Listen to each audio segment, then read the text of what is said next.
If you'd like to support this channel, please consider purchasing a copy of my book, Captain Steel and Other Stories, on Amazon.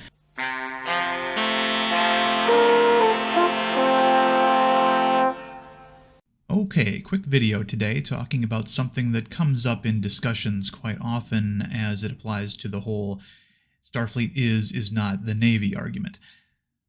Many who desperately cling to the idea that Starfleet is not a spacefaring Navy will cite the career of Commander, later Captain, William T. Riker, played by Jonathan Frakes, as evidence against the spacefaring Navy idea.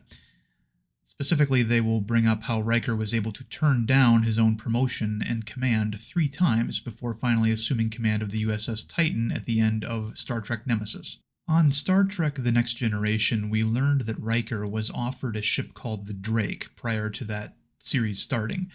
Later, another ship called the Ares in the second season was offered to him, and thirdly, a ship called the Melbourne at the end of the third season.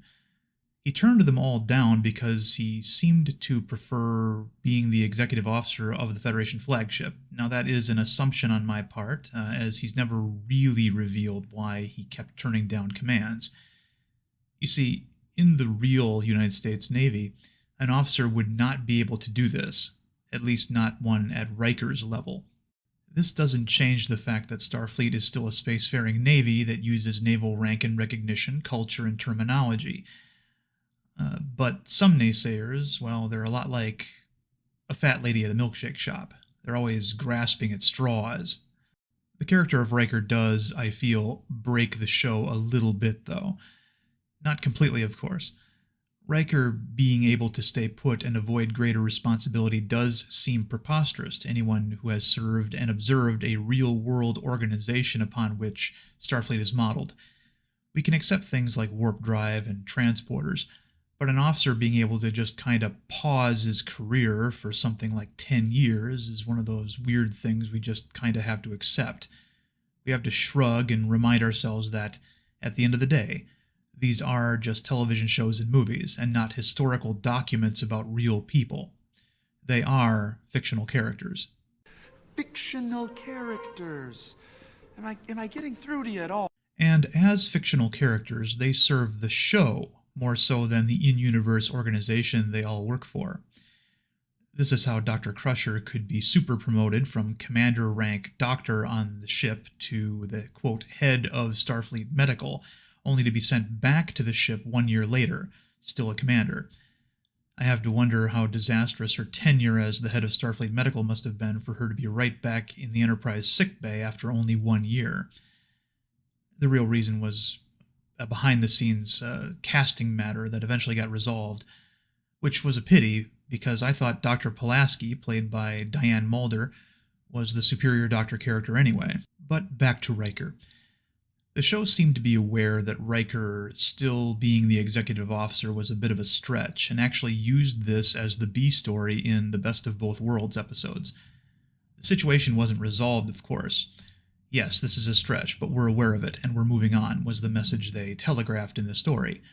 A few years later, the Federation was at war, and things clearly changed. I'm about to be given new orders, and I don't know where they're going to send me. Tell them you want to go get your son. It's wartime. It's not up to me. I go where I'm sent. And yet, during the Dominion War, Riker was still second in command, this time of a brand new Starship Enterprise.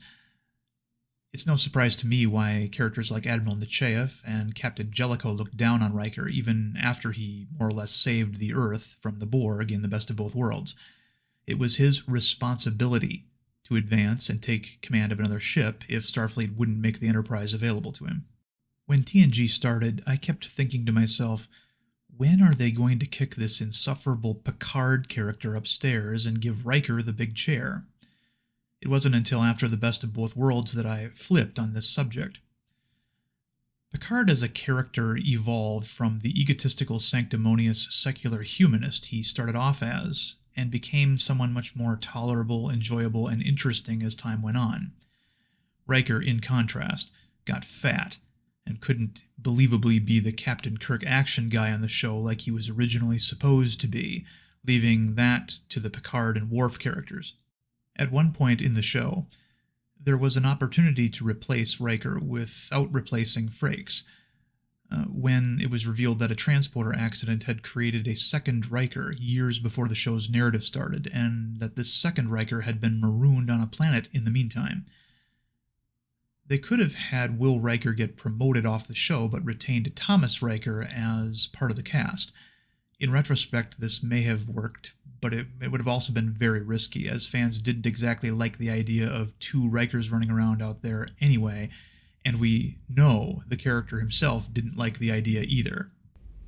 One William Riker is unique, perhaps even special. But 100 of him, 1,000 of him, diminishes me in ways I can't even imagine. Now, I don't want there to be any confusion here. I like Jonathan Frakes. He had a history of playing naval characters prior to Star Trek, and Riker was a good fit for him. I also think that he's one of the best directors Star Trek has ever had. I even liked his live-action Thunderbirds film. Frakes is also very gracious to the fans when he encounters them and isn't above a little self-deprecating humor. The franchise is blessed to have him. Thank you for watching.